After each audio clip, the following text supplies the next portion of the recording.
Buenas noches en Cantabria desde La Solana. Siguiendo la línea habitual de este programa de abordar temas culturales, pero que estén muy pegados a la actualidad, está esta noche aquí con nosotros en los estudios de Popular Televisión Jesús Palacios. Buenas noches. Buenas noches, Manuel Ángel, un placer. Jesús Palacios es periodista. Es verdad que dejó pronto la profesión para dedicarse a la otra profesión suya, la que ahora mismo está desarrollando, que es la de historiador, y también es profesor de ciencia política. Es una persona que yo me atrevo a decir que ahora mismo es la que mejor conoce la biografía de Franco, los hechos en torno al que fue dictador durante casi 40 años en España, y que tiene varias publicaciones precisamente sobre este asunto y otros colaterales, como Los papeles secretos de Franco, La España totalitaria y las raíces del franquismo, el 23F, el golpe del CSID y otras. Pero hoy está aquí en Cantabria desde La Solana para hablar de un libro que está siendo realmente una bomba editorial, puesto que aporta muchísimas novedades sobre la biografía de Franco. Me refiero a este libro, Franco, una biografía personal y política, que es realmente una obra monumental, escrita además a medias con un referente histórico e historiador como es Stanley Paine, que ha sido durante mucho tiempo ese historiador, ese hispanista que aportaba una serie de detalles, una serie de argumentos que en aquella España de los años 50 y 60 pues prácticamente eran desconocidos. Recuerdo todavía cuando los libros de Paine llegaban a España casi de contrabando a través de Ruedo Ibérico y de otras editoriales. Por tanto, estamos ante un libro realmente espectacular. Yo creo que el primer asunto es cómo ha trabajado usted con Paine, es decir, cómo se forma este tándem para llegar a esta biografía que me atrevo a decir que es ya la biografía definitiva de Franco. Bueno, pues muchísimas gracias, Manuel Ángel, pero empezando por la figura, la personalidad de Stanley Paine, es el gran referente en el hispanismo, el desarrollo de la historia contemporánea española, y yo llevo con relaciones con él más de 23 años, desde que publiqué mi primer trabajo, Los papeles secretos de Franco. He colaborado con él en algunos proyectos editoriales y en este que para mí significa profesionalmente el cumen y el cenit en la investigación académica y en la divulgación en la figura de Franco, de su época histórica y de su tiempo. El profesor Paine es un tejano, profesor en la Universidad de Wisconsin, emérito, académico en España de la Academia de Ciencias Morales y Políticas, académico en la historia, profesor que ha sido designado en varias universidades por sus méritos académicos y profesionales, tiene unos títulos de referencia internacional y es posiblemente la figura principal en la historia contemporánea española, en la perspectiva de lo que hemos definido y denominado los hispanistas, posiblemente por los déficits de los complejos en la investigación académica en la etapa de la Segunda República, la Guerra Civil y el periodo del franquismo afrontado desde el interior, desde España. Por lo tanto, es un mérito, es un prestigio, es un honor y es un orgullo para mí haber compartido esta obra con el profesor Paine. Esta biografía aporta muchísimos datos nuevos, puesto que se ha trabajado con archivos que hasta hace unos años no estaban disponibles, bien porque el paso del tiempo ha desclasificado determinados documentos, bien porque eran archivos de difícil acceso. ¿Hasta qué punto esta nueva biografía modifica la imagen que los españoles tenemos del general Franco? Bastante en muchos aspectos.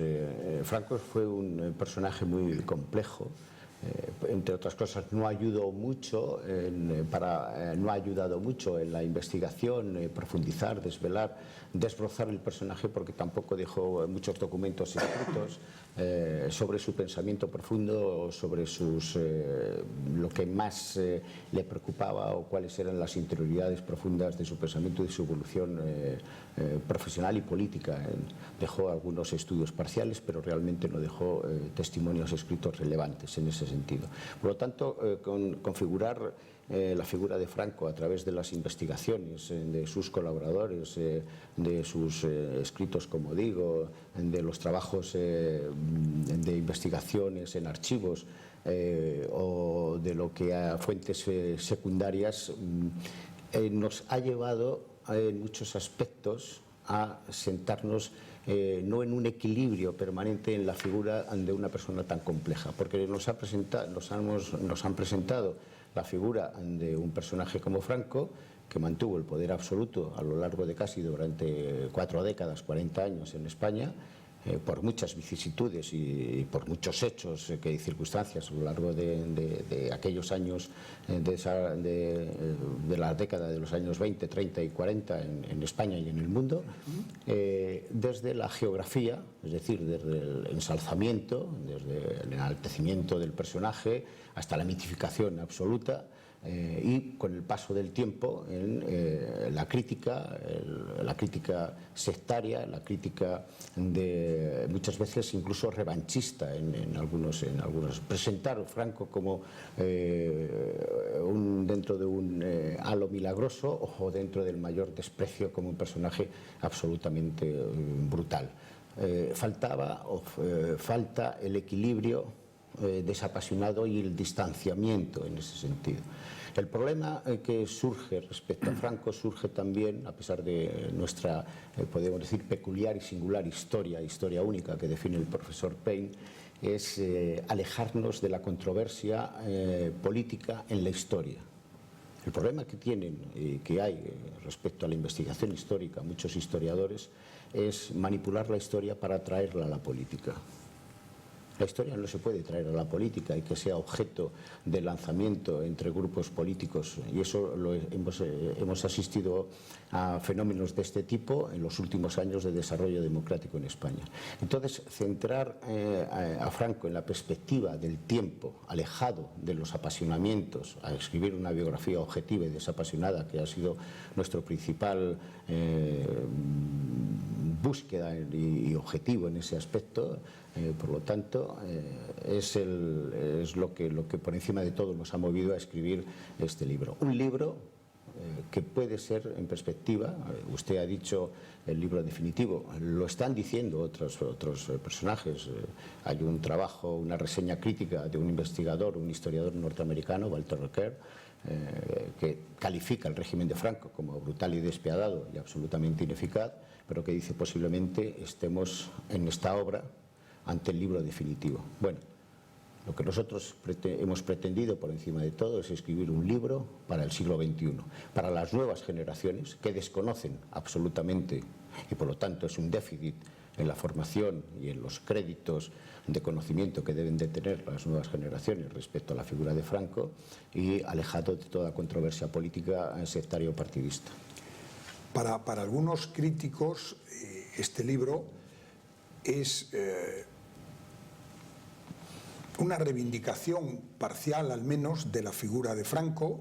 Es un libro que no es tan crítico como los que hemos leído anteriormente sobre sus actos y sobre lo que representó. Es decir, se podría tildar de que hay un cierto revisionismo de la imagen que hemos tenido de Franco durante mucho tiempo. De Franco, los trabajos de investigación académica o de manipulación y tergiversación están en un completo revisionismo a lo largo del tiempo, porque no se termina de cerrar o no se ha terminado de cerrar, porque frente a quienes lo ensalzan hay otros que lo denigran y hay otros que aprovechan para lanzarlo, como he dicho anteriormente, a lanzarlo al oponente político. Cuando eso se serene, cuando se vea en perspectiva, cuando se analice la figura de Franco cualquier otro gobernante anterior, cualquier precedente en la historia de España o internacional, como Napoleón o como cualquier otro personaje, se analizará desde otra perspectiva, desde otro tiempo. Quizás nos estamos no adelantando, situando a Franco en esta perspectiva de un libro para el siglo XXI y que se contemple y se vea desde otros ámbitos. Ensalzamiento, reivindicación de la figura, hay otros que dicen que no, que es crítico. Este es el problema cuando tratas por encima de todo de escribir un libro desapasionado y objetivo, y que lo que haces es tratar de desvelar, de desnudar al personaje y de presentarlo realmente como consideramos, con en nuestro mejor quehacer profesional, cómo fue realmente y las circunstancias en las que se vio obligado a actuar en una forma o en otra, o por qué razón tomó unas decisiones profesionales, militares, políticas, en un sentido o en otro. Eso es lo que hemos tratado de hacer, y la síntesis está a lo largo de 800 páginas, un libro dentro de la densidad, en una investigación de fuentes primarias importantísimas, en la que se revelan y se desvelan cosas absolutamente desconocidas hasta ahora o no suficientemente conocidas, y otras fuentes secundarias. En el libro tiene más de 220 páginas de notas en este sentido, y sirve para la investigación académica y también para la divulgación general. Ahora mismo, en la España de hoy, uno de los problemas que detecta más el conjunto de los españoles es la corrupción de los políticos, el estado de corrupción que se ha ido generalizando, o al menos eso parece, y que además afecta a todos los partidos. ¿Cómo era la corrupción en la época de Franco? Es decir, ¿hasta qué punto Franco se lucró personalmente desde el poder y cómo actuaron aquellos que estaban nombrados por él, los ministros, los directores generales, todas aquellas personas que accedieron al poder por nombramiento directo de Franco? Desde luego no hay un solo investigador, historiador, escritor de los más críticos que haya podido publicar una sola línea en ese sentido de que Franco se lucrara personalmente en el ejercicio del poder a lo largo de casi 40 años, con el poder absoluto que tuvo, mayor poder que ningún otro gobernante de España, ningún otro rey anterior a lo largo de la historia. No se le puede detectar ningún fallo, vulgarmente como se dice, aprovecharse para su enriquecimiento o meter la mano en la caja. Otra cosa es ciertos familiares o del entorno familiar cercano a él, de algún familiar político que quiso hacer negocios y aprovecharse de la cercanía. Estamos hablando de su hermano, del marqués de Villaverde. Y de algunas otras personas, efectivamente, en ese sentido. Pero Franco huyó siempre, rechazó. Analizamos sus cuentas, las cuentas que tenían los bancos, las cuentas abiertas, hemos accedido a documentos en ese aspecto, los dineros que tenía en caja y sus inversiones, que siempre eran en fondos públicos u oficiales. No tenía cuentas corrientes en el extranjero, no había cuentas corrientes en Suiza. En un estudio comparativo, si lo analizamos con cualquier otro dictador contemporáneo, sea de Filipinas o de cualquier otro lugar, en América, en Europa, no es comparable en modo alguno. No se enriqueció, no robó de las arcas del Estado. ¿Hubo corrupción? Me pregunta Manuel Ángel. Naturalmente que hubo corrupción. Hubo corrupción a lo largo de 40 años. Hay muchas personas que se acercan al poder para beneficiarse y lucrarse de él y obtener beneficios económicos, financieros, a través del ejercicio del acercamiento político. ¿Tiene eso que ver? ¿Franco lo conoció? Creemos que sí. Y lo permitió como una especie de equilibrio en los enfrentamientos de los grupos, de los diversos grupos políticos. También pudo conocer que había corrupción en los años 40 por parte del Servicio de Inteligencia británico, comprando a la mayor parte de los generales para que frenaran las ansias o el momento de tentación máximo de España de incorporarse, de que Franco se incorporara junto al eje en la Segunda Guerra Mundial. Es posible que lo conociera, pero tampoco influyó en su decisión al final en ese aspecto. ¿Es comparable eso con la situación de corrupción que ha definido usted, y creo que perfectamente bien, de un sistema generalizado de corrupción en la España de desarrollo democrático desde los primeros años de la transición hasta estos momentos? No tenemos más que observar qué está pasando con el enriquecimiento de un político que ha ido haciendo caja poco a poco, como el señor Pujol y su familia, o el asunto de los ERES en Andalucía o en cualquier comunidad autónoma, o con cualquier hecho de lo que toquemos, porque la corrupción en sí misma está en el ejercicio de la política en España, está en el propio sentido de la partitocracia en sí. ¿Es comparable una cosa con otra? En absoluto, no son magnitudes comparables. Estamos hablando de unas grandes distancias, pero evidentemente hubo escándalos de corrupción, hubo escándalos financiero-políticos, y también los desvelamos en el libro. Bajemos a la anécdota. Estamos hablando de los dineros de Franco. Yo he leído en algunos sitios y he escuchado algunos testimonios en los que se llegaba a decir que en el Palacio del Pardo se comía fatal, que era tan austero que ir a comer al Palacio del Pardo requería después llevar un bocadillo porque te quedabas con hambre. ¿Eso hasta qué punto es cierto? Absolutamente cierto. Absolutamente cierto. Franco no quiso ser nunca ni tener una cultura de gastrónomo. Lo que ahora se lleva como un prurito de interés cultural o de desarrollo científico en los gobernantes. Nosotros exportamos ahora ciencia y tecnología gastronómica por todo el mundo, ¿no?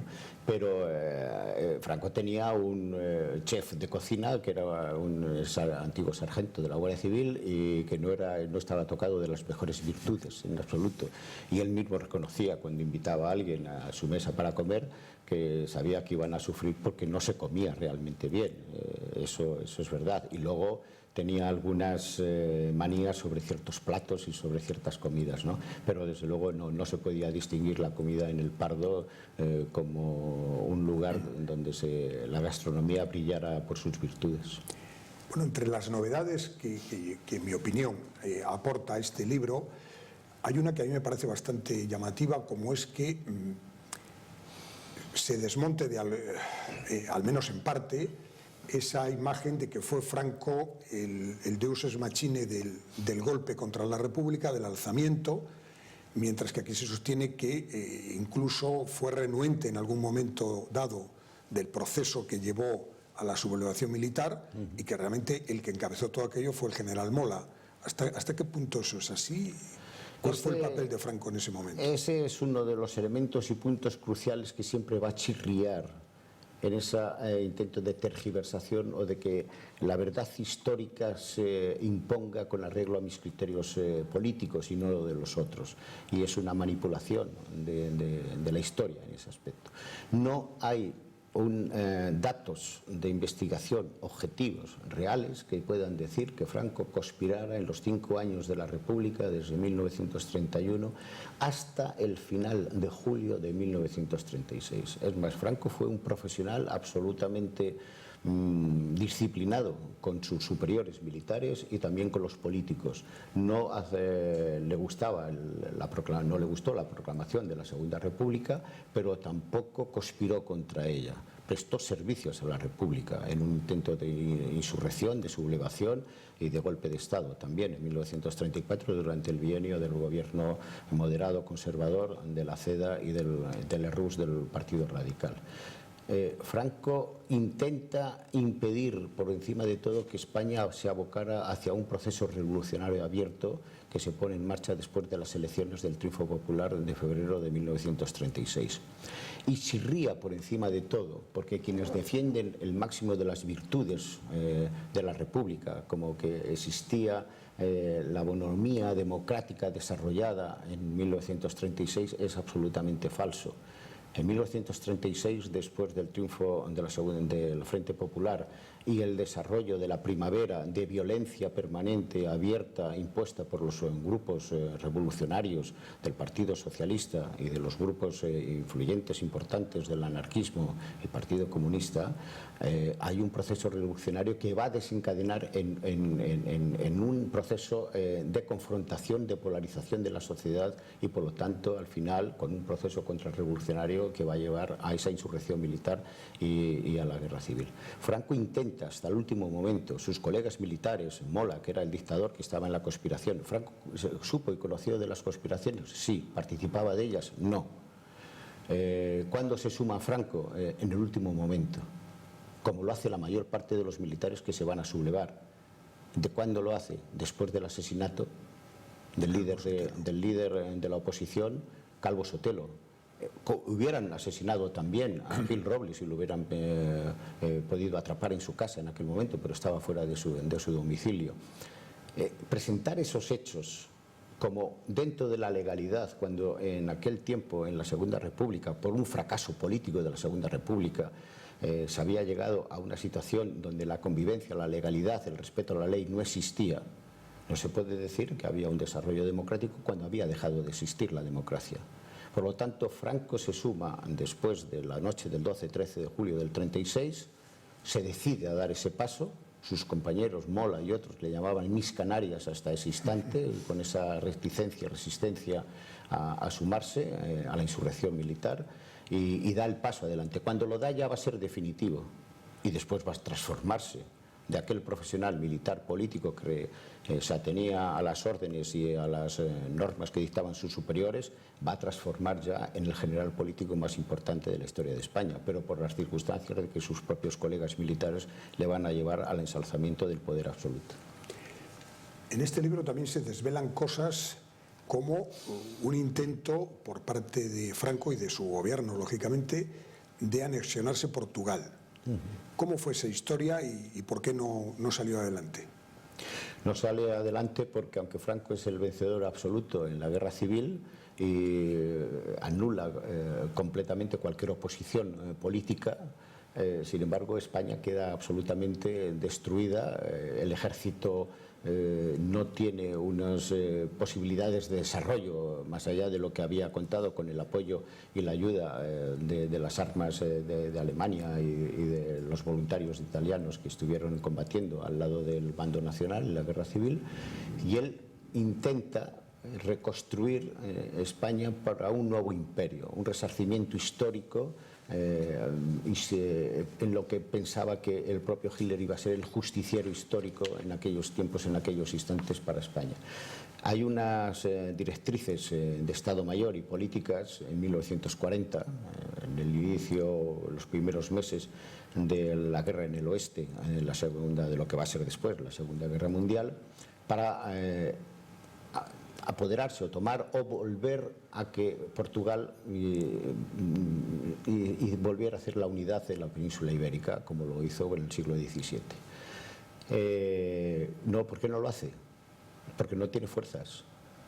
Porque aunque Portugal tuviera un ejército más pequeño, sin embargo podía pensar que Inglaterra podía tener una reacción a la que el ejército español en aquel momento no podía responder. Y pretendió construir un imperio y dotar un ejército extraordinario. Había presupuestos y proyectos para construir barcos, la aviación, dotar el ejército con las mejores armas en aquel momento, pero no había medios y tampoco España estaba destruida absolutamente. Quiso que Hitler le concediera el imperio africano a costa de Francia, el Magreb, el Organizado, colonias en el centro de África, pero no lo pudo obtener. Esa es una de las frustraciones de un hombre que, después de una victoria absoluta en la guerra civil, de confrontación, quiso tener un imperio y se vio frustrado porque no lo pudo conseguir. ¿Y por qué no entró Franco, España, en la Segunda Guerra Mundial al lado de las fuerzas del Eje, que es lo que parecía lógico, es decir, que se sumara a Hitler, a Mussolini, y con Franco en España hacer ahí una especie de eje reforzado? Aquí estamos al contrario de lo que hablábamos hace un momento respecto a la conspiración o no en los últimos instantes de Franco en la Segunda República. Incluso hasta los críticos y quienes han sido partidarios del ensalzamiento de la geografía de Franco, dicen Franco resistió la presión de Hitler y evitó, frente a esa nebulosa de la no intervención abierta militar, en fin, que se mantuviera siempre en la neutralidad absoluta, ¿no? En la definición de no beligerancia. Bueno, lo cierto es que Franco acude a la entrevista histórica con Hitler en Hendaya, para firmar el protocolo secreto. Las conversaciones ya habían tenido semanas atrás con Serrano Suñer, su cuñado, con Ribbentrop y con el propio Führer en Berlín y en Berchtesgaden, y Hitler acude para cerrar ese trato y ese pacto. ¿Por qué no se incorpora a España, o por qué Franco se resiste y, aunque firma el protocolo, empieza a ser un poco cauto en ese sentido? Porque Hitler no le concede lo que le pide.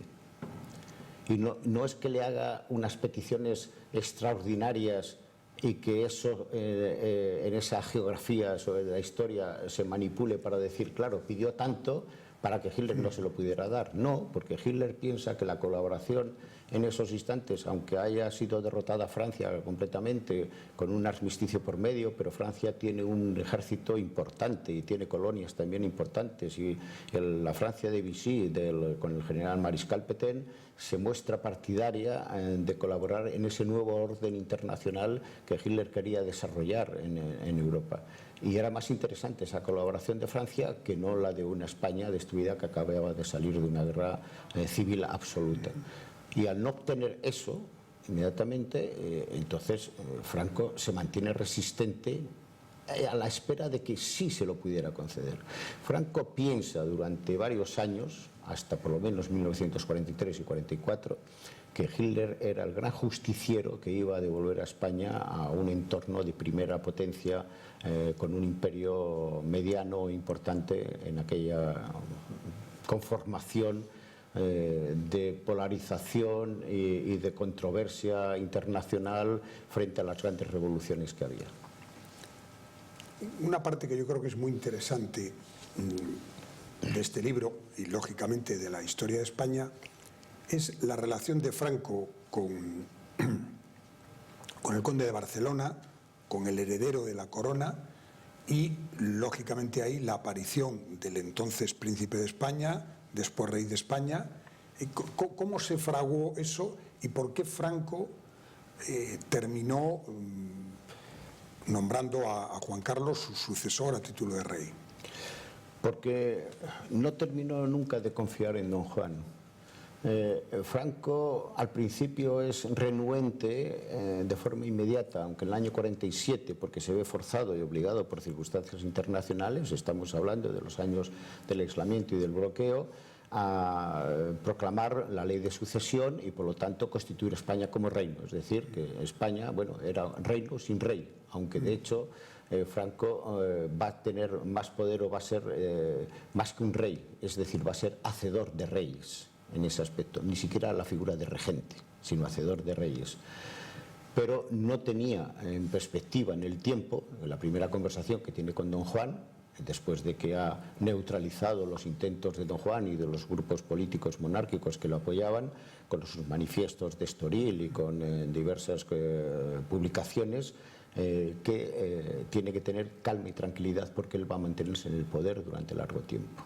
Por lo tanto, la oposición monárquica que le presionaron desde 1942-43 para que abandonara el poder y restituyera o instaurara la monarquía de nuevo en España, Franco no la contempla, salvo que hubiese sido desalojado, descabalgado del poder. Y eso no se produce. Por lo tanto, el tiempo va a ser muy largo.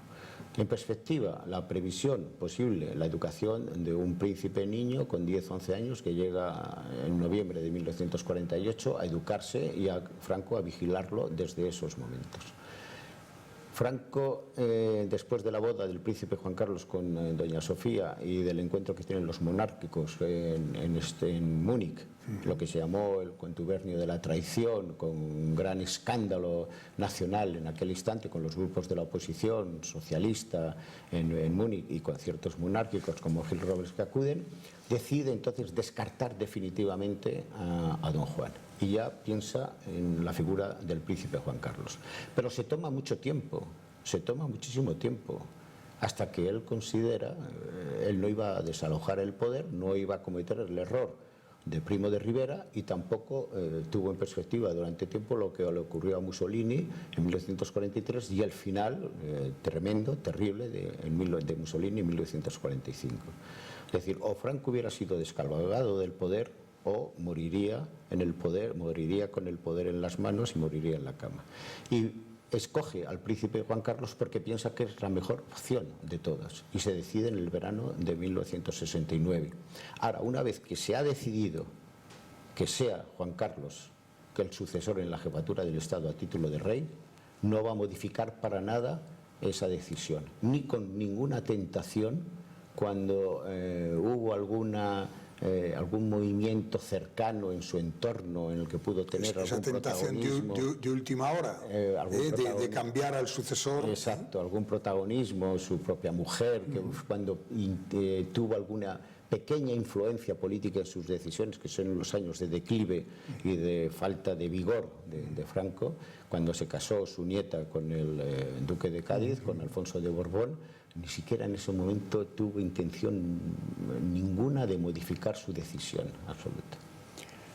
Pues, profesor Jesús Palacios, muchísimas gracias por esta nueva visión de la historia de España, por esta visión de ese periodo de 40 años de la posguerra española y de la guerra, que de eso no hemos hablado, pero daría para otro programa. Bueno, hemos tenido oportunidad de comentarlo en algunos aspectos en nuestro debate, en nuestro coloquio. Así que, perfecto. sí. Y muchísimas gracias y muy buenas noches. Y desde luego el éxito que usted tuvo en el Ateneo, en la conferencia que pronunció el martes, día 30 de septiembre, fue espectacular y esperemos que este libro pues tenga una magnífica acogida porque realmente es un trozo de la historia de España. Muy amable, muchas gracias. Ha sido un placer compartir no solamente nuestro debate en el Ateneo, sino también este tiempo para los televidentes de Onda Cantabria. Muy bien, pues muchas gracias. Muy amable, gracias.